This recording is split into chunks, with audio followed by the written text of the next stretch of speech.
Hi guys, आपका स्वागत है हमारे यूट्यूब चैनल पे। आज हम बात करेंगे laws of exponents for real numbers. तो रियल नंबर के एक्सपोनेंट्स का पहला लॉ है a raise to m into a raise to n is equal to a raise to m plus n। इसमें जो a है यानी कि हम किसी भी नंबर को a मानते हैं और जो उसके ऊपर m n है ये भी कोई नंबर है, उसे हम ए एम और एन कहते हैं। ये ए को हम बेस कहते हैं और जो ये एम और एन है इसे हम एक्सपोनेंट्स कहेंगे। तो जब बेस सेम हो और उसके एक्सपोनेंट्स अलग अलग हो और वो उन्हें हम इनटू करते हैं तो उसका इस तरह से होगा a raise to m plus n. मतलब जो ये दोनों ये बेस है, बेस तो एक ही है तो हम उसे एक ही लेंगे और बाकी जो एक्सपोनेंट्स है उन्हें हम प्लस कर देंगे। ये इनटू के अंदर होगा। फिर जब हम इन्हें डिवाइड करेंगे, जो नीचे वाले में दे रखा है a raise to m divide by a raise to n, तो ये प्लस की जगह माइनस हो जाएगा, यानी कि एम माइनस एन। फिर थर्ड वाला है ए रेज टू एम का होल रेज टू एन। तो ए रेज टू एम, इसे कोई कोई सही से नहीं बोल पाता है तो इसे बता देता हूं। इसे बोलना है a raise to m and whole raise to n. तो इसका हो जाएगा a raise to m into n, यानी कि एम एन। ये यहां पे एक है, इसका एक्सपोनेंट एक यहाँ पर इंटू के अंदर है, ये यहाँ पर है। फिर उसके बाद इसका पूरे का एक्सपोनेंट भी यहाँ है, तो हम इसे सॉल्व करेंगे तो ये दोनों इंटू हो जाएंगे। तो ये हो जाएगा a raise to m n. फिर उसके बाद फोर्थ है a raise to m into a b raise to m. इसके अंदर एक्सपोनेंट सेम है पर जो बेस है वो अलग है। तो इसके अंदर पिछले वाले के अंदर हमने किया था, ये वाला था, इसके अंदर एक्सपोनेंट्स अलग थे और बेस सेम था तो उस पर हमने प्लस किया था। लेकिन यहाँ पे बेस अलग है और एक्सपोनेंट सेम है तो यहाँ पे बेस इंटू हो जाएंगे और जो एक्सपोनेंट है वो होल के अंदर आ जाएगा। मतलब इसके इंटू करने के बाद जो नंबर आएगा उससे एम का एम है उसको करेंगे। तो ये हो जाएगा ए बी का होल रेज टू एम। तो फिफ्थ है a raise to m upon a b raise to M.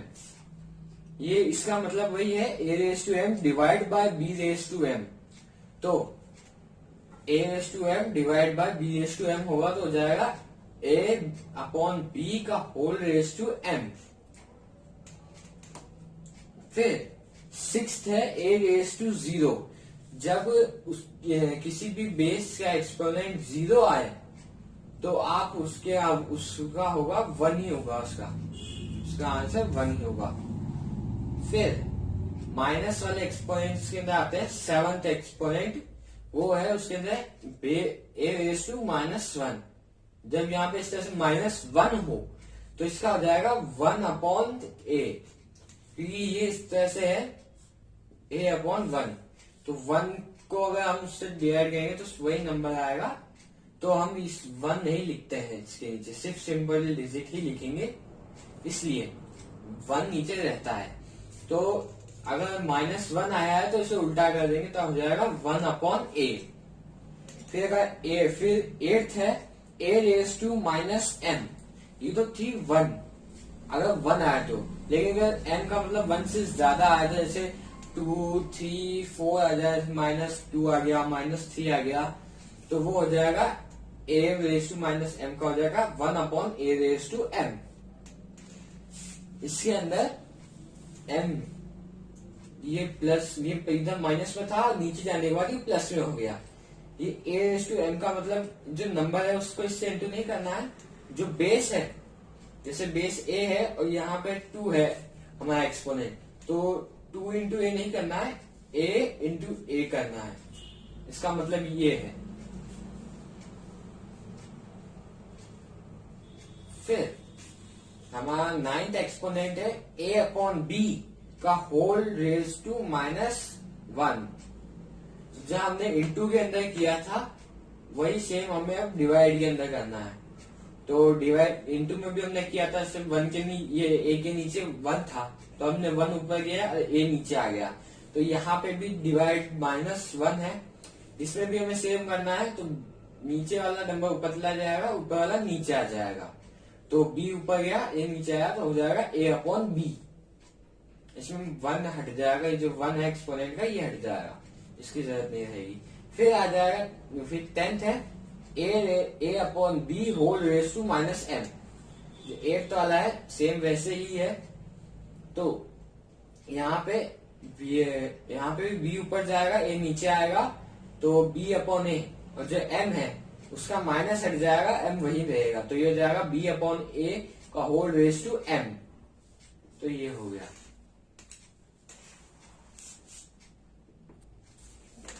अब हम बात करते हैं एक्सरसाइज 1.6 की। तो 1.6 का फर्स्ट क्वेश्चन है फाइंड में फर्स्ट है 64/हाफ, 64 रेज टू 1/2। आपने पिछली क्लास तक पढ़ा होगा, जैसे 64 एंड 64 रेज टू 2, इसको निकालना आपने सीखा होगा पिछली क्लास में। इसके अंदर यहाँ पे 1/2 आ गया है, तो इसे हम निकालेंगे। इसके अंदर पहले तो 64 का प्राइम फैक्टराइजेशन कर लेंगे हम। तो 64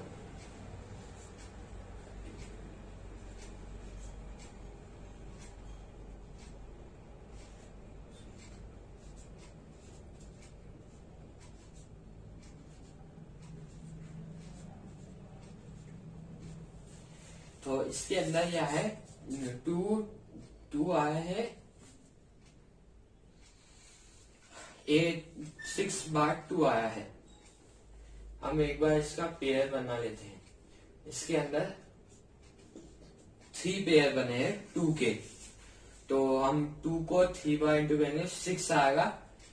तो ये यहाँ पे बन जाएगा 2 raise to 6 whole raise to 1/2।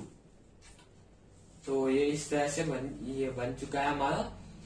ये लॉ बन गया a रेज टू m का whole raise to n is equal to a raise to mn। ये हमारा लॉ बन गया।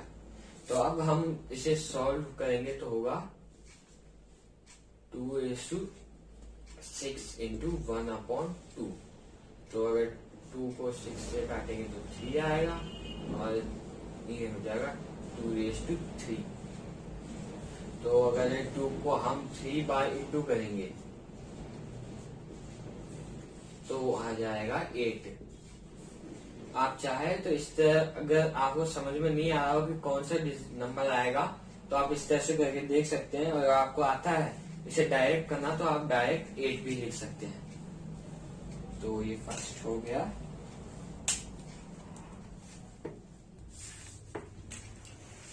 तो सेकंड है 32 रेज टू 1/5। तो इसके अंदर भी हम वही करेंगे, पहले 32 का प्राइम फैक्टराइजेशन कर लेंगे। तो 32 का prime factorisation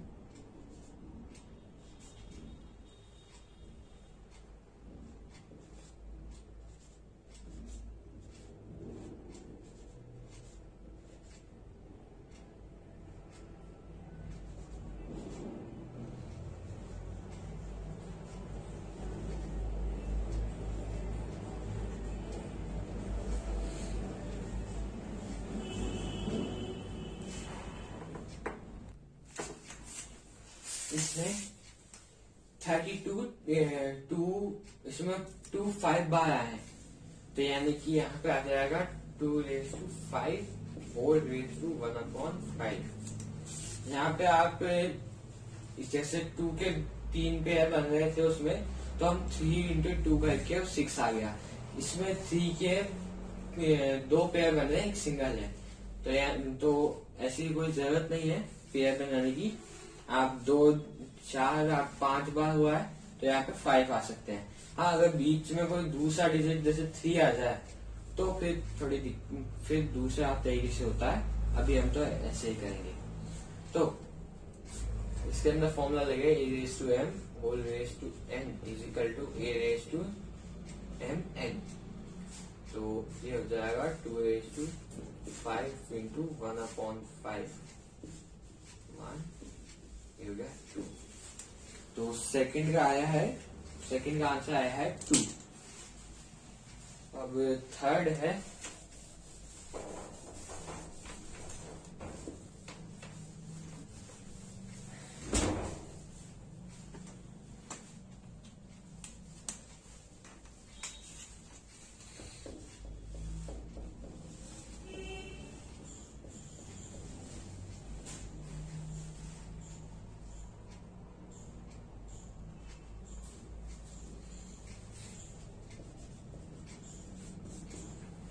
third is 125 raise to 1/3। तो इसमें भी हम 125 का प्राइम फैक्टराइजेशन करेंगे। तो 125/3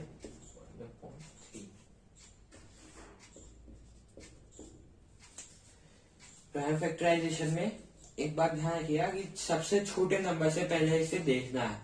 सबसे छोटा 1 से तो ये होगा नहीं, क्योंकि 1 से करेंगे तो फिर वापस 125 आ जाएगा। तो हम पहले 2 से देखेंगे, 2 से नहीं होगा, तो 3 से भी नहीं होगा, 4 से भी नहीं होगा, ये सीधा होगा 5 से। तो हम इसे 5 से करेंगे तो ये आ जाएगा 25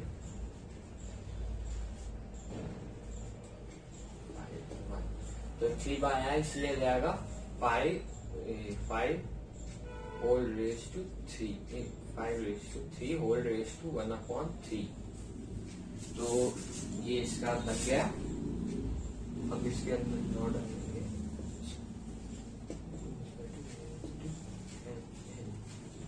तो ये हो जाएगा 5 raise to 3 into 1/3 is equal to 5 raise to 5 ही आएगा। तो इसका आंसर आ गया 5। ये बात ध्यान रखिए, प्राइम फैक्टराइजेशन करेंगे तो जैसे मैंने आपको शुरू में बताया था कि जो 3 इंटू 2 करके 6 आ जाएगा। तो इसके अंदर हमने 5 से किया है, तो इसमें पूरे 5 आया, तो यहाँ पे 5 आएगा, फिर 5 3 बार आ रहा है इसलिए यहाँ पे 3 आएगा। तो इस तरह से बन जाएगा 5 raise to 3 whole raise to 1/3। तो हमारा आंसर आ गया 5। अब क्वेश्चन नंबर 2 का फर्स्ट। तो क्वेश्चन नंबर 2 का फर्स्ट है 9 रेज टू 3/2।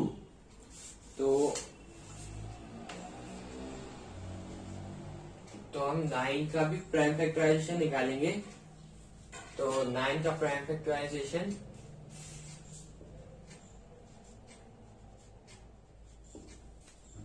तो यहाँ पे 3 2 बार है, तो यहाँ पे 3 raise to 2 whole raise to 3/2। तो इसके अंदर भी वही लॉ लगेगा, a raise to m whole raise to n is equal to a raise to m n. तो ये हो जाएगा 3 raise to 2 into 3/, is equal to 3 raise to 3 हो जाएगा 27। तो ये इस तरह से हमारा आ जाएगा 3 रेज टू 3 का हो जाएगा 27। तो 3 बार, अगर हम 3 को 3 बार मल्टीप्लाई करेंगे तो 27 आ जाएगा। अब सेकेंड है 32 रेज टू 2/5। तो इसे जो एक्सपोनेंट है इसे बेस के ऊपर ही लिखिए, बेस के साथ में मत लिखिएगा, तो वो गलत हो जाएगा। तो हम 32 का प्राइम फैक्टराइजेशन करेंगे।